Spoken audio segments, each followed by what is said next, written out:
d'abord par ici une application qui va déterminer la composition centésimale à partir de la formule brute.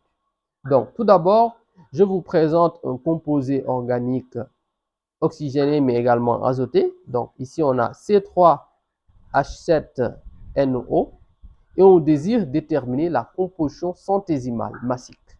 Donc, pour cela, on va tout d'abord déterminer la masse molaire. Comme je l'ai dit, il faut toujours avoir en tête la masse molaire. Donc, M de C3H7NO.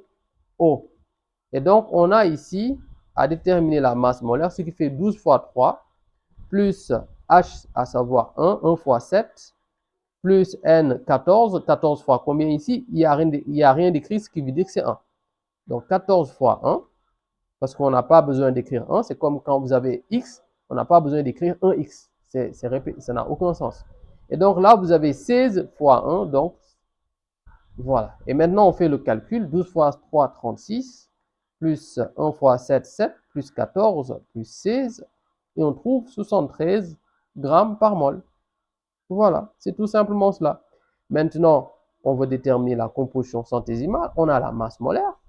C'est facile.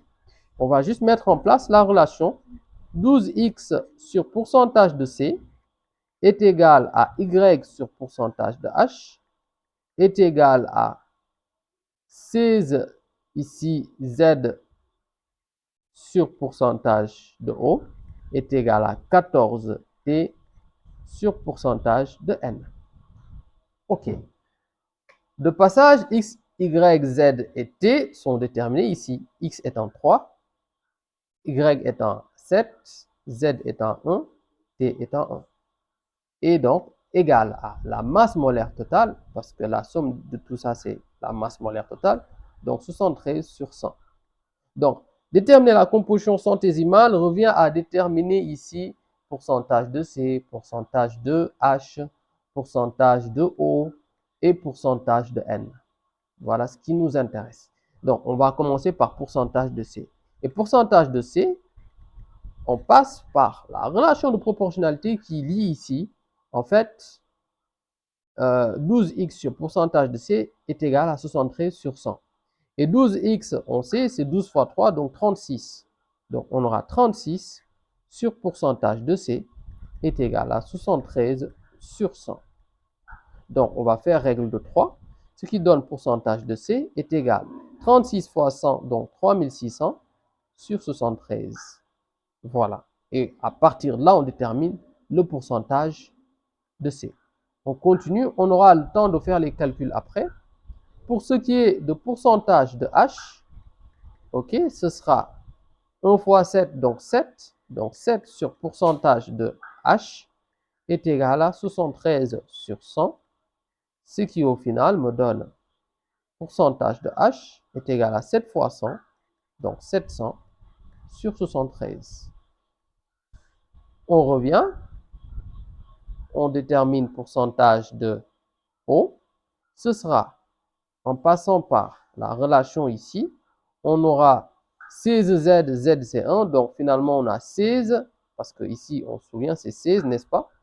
16 sur pourcentage de O est égal à 73 sur 100, ce qui me donne pourcentage de O, du coup, ce sera 16 fois 100, donc 1600 sur 73. Et on finit de deux façons, avec pourcentage de N. Pourcentage de N, pour le déterminer, on va dire quoi? Ce sera ici T étant égal à 1, donc on a 14 fois 1, donc 14. 14T, 14 fois 1, sur pourcentage de N est égal à 73 sur 100, ce qui me permet de dire pourcentage de N est égal à 14 fois 100, donc 1400 divisé par 73. Voilà. Après, on calcule les pourcentages. OK. Ou bien, pour pourcentage de N, comme si le dernier a été terminé, on peut dire que c'est pourcentage de N est égal à 100 moins entre parenthèses les autres pourcentages, savoir pourcentage de C plus pourcentage de H plus pourcentage de O. Vous utilisez l'une de ces deux méthodes pour déterminer le dernier pourcentage. Ok, on y va. On va utiliser la machine pour calculer les valeurs et déterminer pourcentage de C, de H, de O et de N.